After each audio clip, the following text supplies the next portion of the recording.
5 ఏళ్ల నాడు ఆయన ప్రమాణ స్వీకారం చేసేటప్పుడు ఆంధ్ర రాష్ట్రంలో భగవద్గీత సాక్షిగా, ఖురాన్ సాక్షిగా, బైబిల్ సాక్షిగా పరిపాలన అన్నాడు. రెండో మాట ఏమన్నాడు? అవినీతి లేని పరిపాలన అన్నాడు. జగన్మోహన్ రెడ్డి గారు అనంతపురంలో కార్పొరేషన్లో జరిగినటువంటి అవినీతి మీకు కనపడడం లేదా నేను అంటా ఉన్నా. విచ్చలవిడిగా దోచుకుంటా ఉన్నారు కదా, మరి అవన్నీ కూడా మీ దృష్టికి రావడం లేదా నేను అంటా ఉన్నా. ఏమన్నారు అనంత వెంకటరామరెడ్డి గారు? 5 ఏళ్ల లోపల ఇవాళ మొత్తం అంతా కూడా అండర్గ్రౌండ్ డ్రైనేజ్ అంతా కూడా కంప్లీట్ చేస్తామన్నారు. చేశారా నేను అడుగుతా ఉన్నా, సూటిగా ప్రశ్నిస్తాను ఎమ్మెల్యే గారిని. ఏమైపోయింది? నేను ఒక అండర్గ్రౌండ్ డ్రైనేజ్ సంబంధించిన అంశం పైన నేను అంటామన్నా, ఈ ప్రభుత్వాన్ని సూటిగా కార్పొరేషన్ సంబంధించి ఇవాళ డ్రైనేజీకి ఏమైనా డబ్బులు ఖర్చు పెట్టారా మీరు? ఇవాళ రోడ్లు గుంతలు పడ్డాయి, రోడ్లకు సంబంధించిన కానీ ఇతర విషయాలపైన ఏమైనా పట్టించుకున్నటువంటి పాపాలను కూడా ఇవాళ మీరు మాట్లాడుతూ ఉన్నారు. తర్వాత దాంతో కూడా మీరు స్ప్రే చేసుకోవడానికి కూడా ఇవాళ మొత్తం అంతా కూడా దోమల నుంచి కాపాడాలి, ప్రజలకు రక్షణ కల్పించాలంటే స్ప్రే చేయాలి, కలిసి వేస్ట్ అయ్యాలంటే కాలువలో వేయాలి, కిరోసిన్లో కూడా వేయాలి. అట్లాంటి ప్రయత్నం కూడా చేయాలి, ఒక చిన్న ప్రయత్నం కూడా చేయాలి. ఏ రకంగా పరిపాలన చేస్తారో నేను అంటా ఉన్నా. అభివృద్ధి అంటే ఏమి దానికి అర్థం లేనటువంటి పద్ధతుల్లో ఉంది.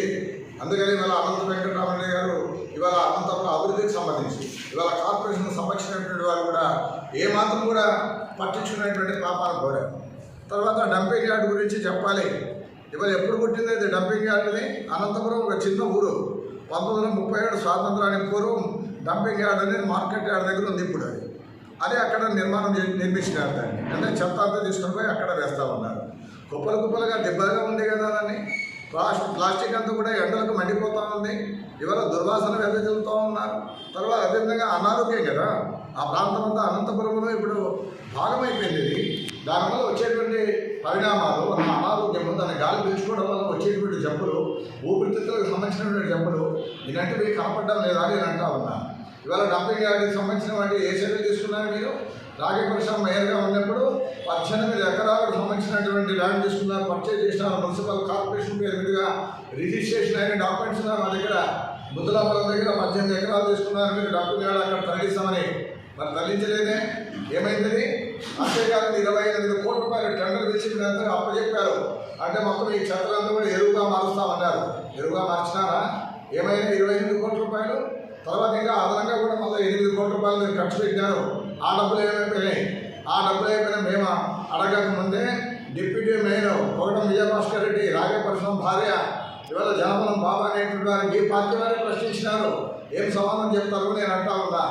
అదేవిధంగా రోడ్ డివైడర్స్ సంబంధించి ఇవాళ ఎన్టీఆర్ మార్గం దగ్గర, అదేవిధంగా కోర్టు రోడ్ దగ్గర జేఎన్యూ మార్గంలో రోడ్ డివైడర్స్ పేరు దగ్గర జరుగుతూ ఉంటే మొక్కలు నాటారు మీరు.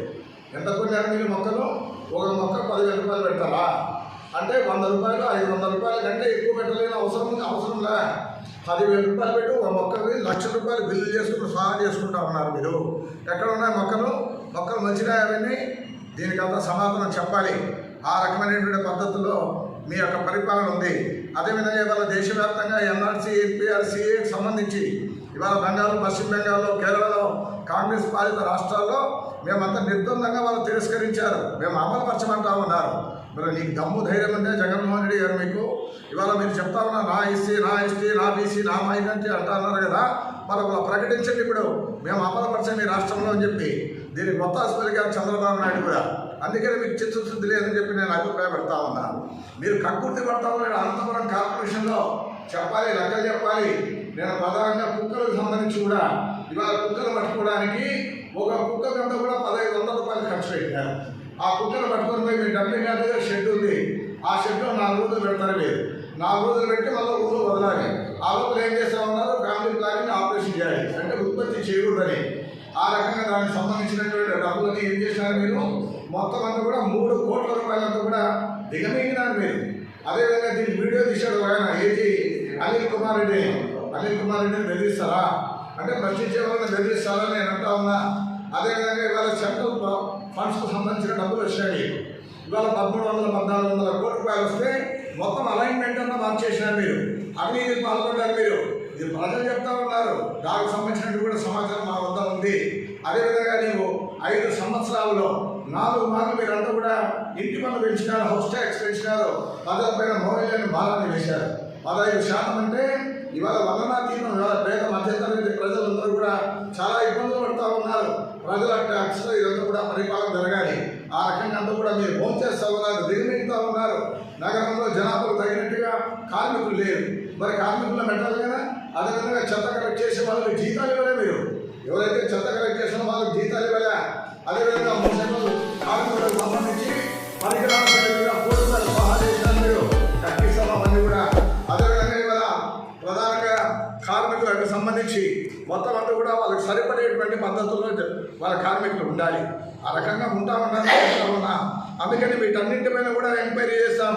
మేము కమ్యూనిస్ట్ పార్టీగా ఇవాళ సిపిఐ అభ్యర్థిగా ఇండియా కూటమిని గెలిపించండి, కాంగ్రెస్కు కంగిపూడలు ఓట్లేసి గెలిపించండి.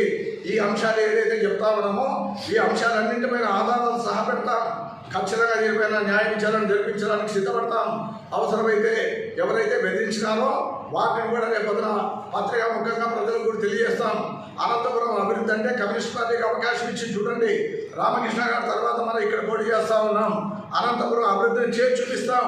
ఆ రకమైనటువంటి ప్రజల సొమ్ముతో నడవాల్సినటువంటి కార్పొరేషన్ ఇవాళ అవినీతికి పాల్పడి ఇవాళ పేద మధ్యతరగతి ప్రజలు ఏదైతే పన్నులు కడతా ఉన్నారో ఆ పన్నులనే దిగమిగేటువంటి కార్పొరేషన్గా తయారైపోయింది. వీటన్నింటిపైన కూడా విచారణ జరిపిస్తామని కమ్యూనిస్ట్ పార్టీగా మేము ప్రజలకు కూడా చెప్తా ఉన్నాం మీ ద్వారా.